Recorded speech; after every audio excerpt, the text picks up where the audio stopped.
নমস্কার, civil engineer Sourav চ্যানেলে আপনাকে স্বাগত।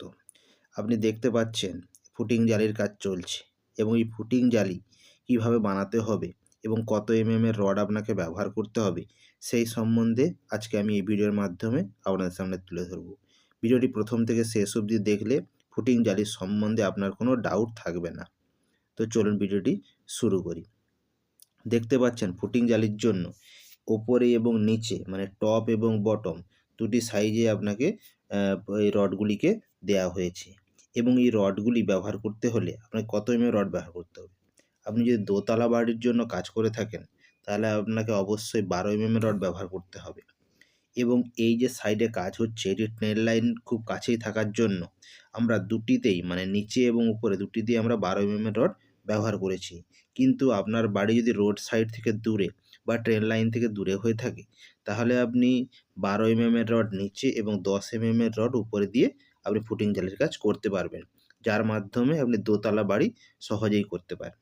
এবং এই যে সাইডটিতে কাজ হয়েছে ফুটিং জালি কাজ চলছে সেটি ট্রেন লাইনের কাছাকাছি থাকার জন্য আমরা নিচে এবং উপরে দুটি ক্ষেত্রেই 12 রড ব্যবহার করেছি এবং একটি রড থেকে আরেকটি রডের দূরত্ব 5 ইঞ্চি করে দেওয়া হয়েছে।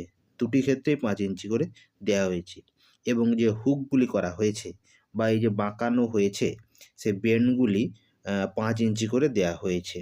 সব দিকেই আপনাকে 5 ইঞ্চি করে বেন্ড দিয়ে ফুটিং জালির কাজ করতে হবে এবং অবশ্যই আপনাকে মনে রাখতে হবে আপনি কোথায় বাড়িটি বানাতে যাচ্ছেন। আপনার বাড়ি যদি ট্রেন লাইন বা রোড সাইডের পাশাপাশি হয় তাহলে আপনাকে অবশ্যই সেফটি হিসেবে দুটিতেই 12 রড ব্যবহার করতে হবে। কিন্তু আপনার বাড়ি যদি রোড সাইড থেকে দূরে হয়ে থাকে তাহলে 12 রড নিচে এবং 10 রড উপরে দিয়ে আপনি দোতলা বাড়ির ফুটিং জালির কাজ করতে পারবেন। এই যে দেখুন ফুটিং জালিটি তৈরি হওয়ার পরে কেমন দেখতে হয়েছে দেখুন। অবশ্যই আপনাকে মনে রাখতে হবে এর স্পেসিং মানে একটি রড থেকে আরেকটি রডের দূরত্ব আপনার যেন 5 ইঞ্চি করে হয়ে থাকে।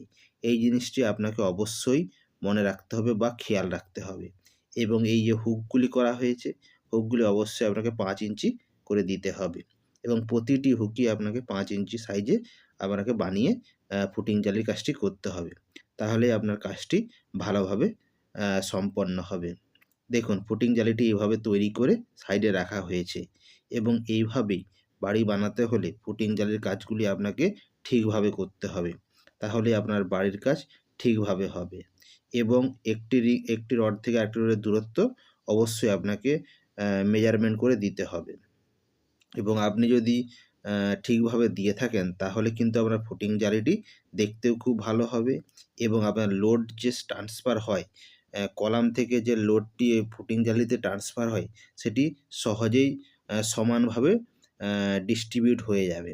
তাই আপনি যখনই ফুটিং জালির কাজ করবেন অবশ্যই আপনাকে এই জিনিসগুলি মেনটেন করে আপনাকে কাজটি করতে হবে এবং দেখুন এই যে গর্ত করা হয়েছে এবং এই গর্ততেই রাব ঢালাই দেওয়া হবে বা যাকে আমরা পিসিসি বলে থাকি এবং এই পিসিসি করার পরেই ফুটিং জালির কাজটি করা হয়ে থাকে এবং এই ফুটিং জালিটি এইভাবেই আপনি যদি বানিয়ে থাকেন তাহলে আপনার কাজটি ঠিকভাবে হবে।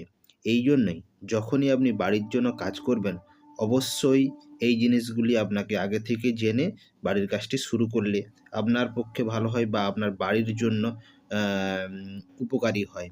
সেই জন্যই এই ভিডিওটি আপনাদের জন্য। এই ভিডিও থেকে যদি আপনি উপকৃত হয়ে থাকেন সিভিল ইঞ্জিনিয়ার সৌরভ চ্যানেলকে সাবস্ক্রাইব করুন, কারণ বাড়ি সম্বন্ধে বিভিন্ন তথ্য আমি এইভাবেই আপনাদের সামনে সহজ ভাষায় তুলে ধরি। ভিডিওটি দেখার জন্য অসংখ্য ধন্যবাদ।